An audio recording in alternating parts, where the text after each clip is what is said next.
we'll go ahead and start with our next panel, so if I can ask the panelists to come forward. But in the meantime, as they're coming up here, I will say one thing. I will say that agree or disagree with some of the details of what Richard presented in his discussion, the reality is that we do share many values as Hispanics with the Republican Party.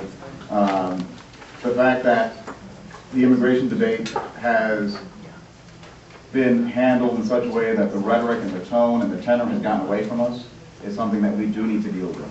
But in poll after poll, immigration reform may not be number one, may not be number two, may not even be number three on the list. But it's one of those things that really does cause a rift, and we've got to get it right so we can talk about the number 1, 2, 3, and 4 issues: economy, jobs, healthcare, education, etc.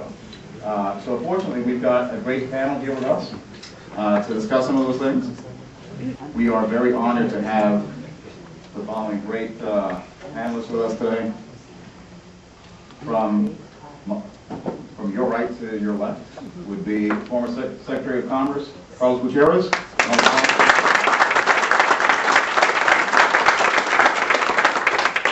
Linda Chavez is the CEO and Chairman of the Center for Youth Opportunity. And former Senate candidate from Maryland.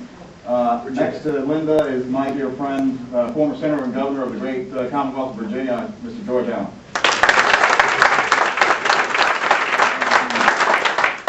And from the Kriebel Foundation, we have Mr. Greg Walter here with us today.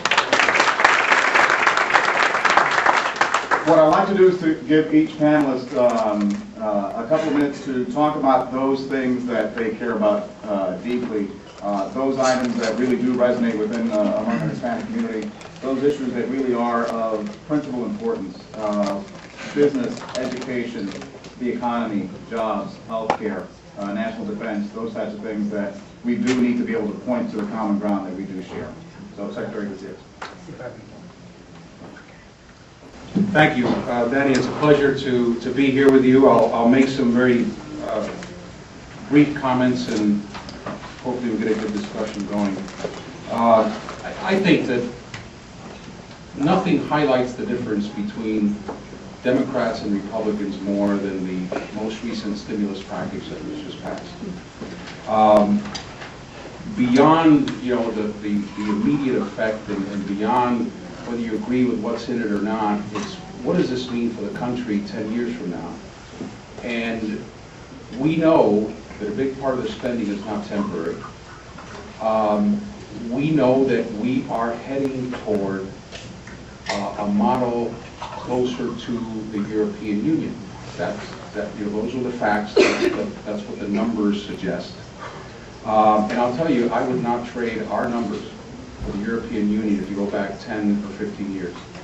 So we are clearly heading into a slower growth, more government control, more government participation, more regulation, more control from the center than we've ever had, at least in my lifetime.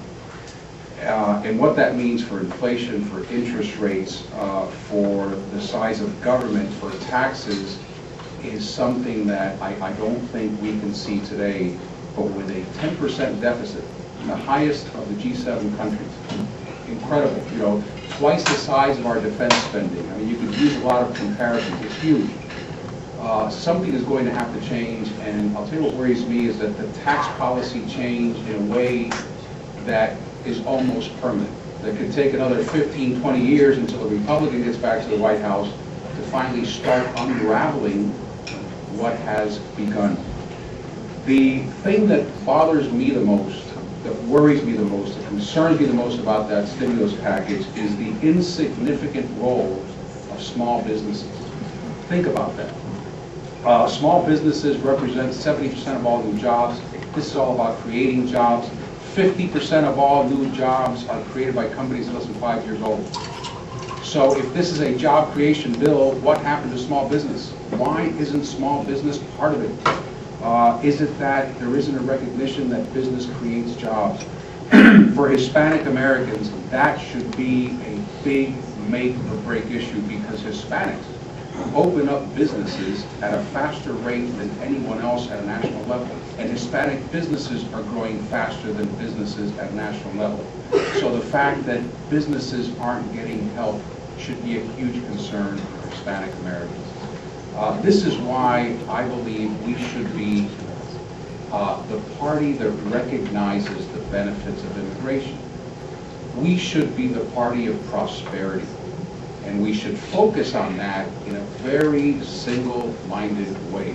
Prosperity, not government paternalism, not government takeover, not government regulations, but individual empowerment and real hope for future prosperity and for our families. You can't do that without immigration. We've never had a period of growth and prosperity without immigration. So we should look at immigration as part of our prosperity platform and stop the tactical discussions and whether it's amnesty or not. But can we grow without immigration? I would suggest our history says no, and that should be a big part of the platform of our party. Thank you, it's a pleasure to be here.